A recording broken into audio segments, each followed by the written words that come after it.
What can you do? So, you have talents. That and more.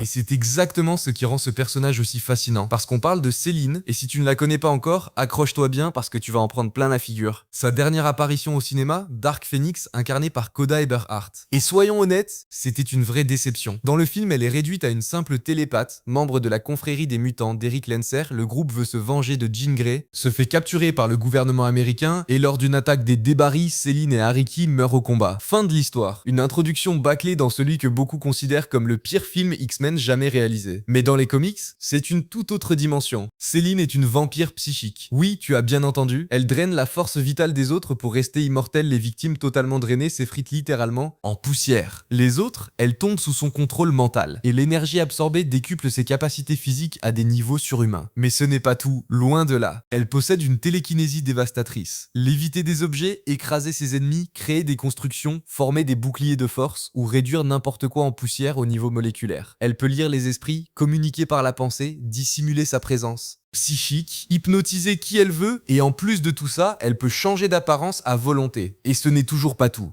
Céline est aussi une sorcière d'un niveau absolument terrifiant. Des siècles de magie accumulée, assez puissante pour menacer des mystiques comme Gul'Engoth, tellement redoutable que l'œil d'Agamotto lui-même l'a considéré comme une potentielle successeur de Doctor Strange. Oui, ce Doctor Strange. Et tout ça fait totalement sens. Parce que Céline a eu des milliers d'années pour perfectionner ses pouvoirs. Elle affirme même qu'elle était déjà ancienne quand les premières civilisations humaines commençaient à peine à exister. Son origine? Pure folie. Mais il y a plus de 17 000 ans quelque part en Europe centrale. Sa tribu comprit très vite qu'elle n'était pas comme les autres. Les anciens prirent alors une décision radicale. Toute la tribu, y compris sa propre mère, devait sacrifier sa vie pour sustenter la leur. Dès le départ, Céline a été entourée de morts, et elle en a fait sa force. À l'apogée de l'Empire romain, elle s'installe à Rome. Elle approche un sénateur respecté, Éléphas, dont la femme l'a quitté pour un général nommé Massius. Céline lui fait une offre qu'il ne peut pas refuser, l'immortalité, en échange d'un rituel pour tuer et absorber toutes les âmes de Rome. Éléphas commence à préparer le sort pentagramme, rituel dans toute la ville, mais avertit secrètement une jeune fille de fuir avec sa famille. Erreur fatale. Le père de la fille alerte les autorités. Céline et Éléphas sont capturés, condamnés au bûcher. Mais évidemment, ça ne se passe pas comme prévu. Céline tue les gardes et s'échappe. Convaincue qu'Éléphas l'a trahi, elle lui inflige une malédiction d'un autre niveau. Une torture éternelle qui le transforme en créature vampirique. Il deviendra plus tard Élibarde,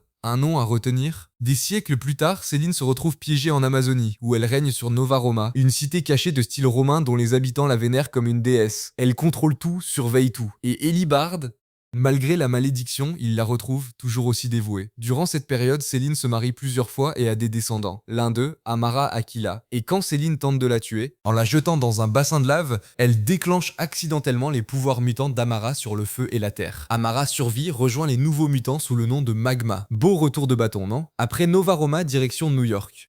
Avec l'aide de Friedrich von Rohem, Céline s'impose au Hellfire Club et s'empare du titre de Reine Noire. Sebastian Shaw et Emma Frost la voient comme une menace. Et ils ont raison, ils entraînent secrètement la jeune Firestar pour l'éliminer. Ça échoue quand Firestar découvre la vérité. Des révélations ultérieures montrent quelque chose d'encore plus troublant. Nova Roma n'a jamais vraiment existé comme une ville authentique. Céline avait fait enlever des centaines de personnes, les avait amenées en Amazonie et les avait lavé le cerveau pour leur faire croire qu'elles étaient des descendants de Romains. Tout était une illusion soigneusement construite. La vérité éclate. La ville se dissout, les habitants rentrent chez eux. Mais quel niveau de manipulation quand même. Céline forme ensuite les Upstarts, un groupe de jeunes mutants assassins, avec le Games Master, promettant une récompense proche de l'immortalité à quiconque élimine des mutants puissants. Sauf que Trevor Fitzroy la trahit et l'emprisonne dans un dispositif de torture qui déchire son corps en boucle. Elle est libérée par Amanda Sefton, affaiblie, défigurée. Même les immortels ont leurs limites. Elle revient au Hellfire Club après un pacte avec le démon Black Artha, chasse le cercle intérieur et offre à Sunspot le titre de Fou Noir. Il refuse. Alors Céline joue sa carte maîtresse, ressusciter Juliana Sandoval, la fille morte en lui sauvant la vie. Sans vraiment le choix, Sunspot accepte et devient son protégé à contre-cœur. Après le jour M, Céline fait partie des rares mutants à conserver leur pouvoir. Déguisée en vieille femme, elle manipule Wither, un jeune mutant capable de désintégrer tout ce qu'il touche pour qu'il embrasse pleinement son côté obscur. Quand la police intervient, elle en tue 2 avant de se faire tirer dessus plusieurs fois.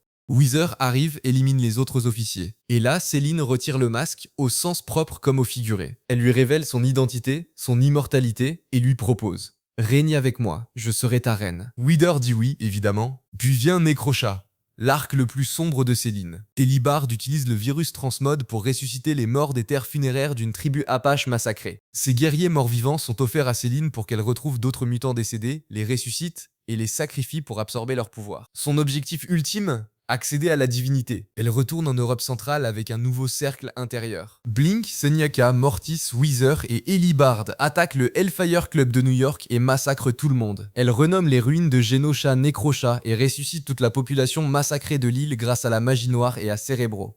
Et c'est finalement Warpass qui met fin à tout ça, en la poignardant en pleine poitrine. Céline explose en lumière. Voilà, 17 000 ans d'histoire, une immortelle, une sorcière, une manipulatrice hors pair. Si le MCU lui donne le traitement qu'elle mérite, Céline pourrait devenir l'un des meilleurs antagonistes de toute la franchise. Dis-moi ce que tu en penses dans les commentaires, et surtout, abonne-toi, parce qu'on a encore plein de sujets comme celui-là à venir. À très bientôt!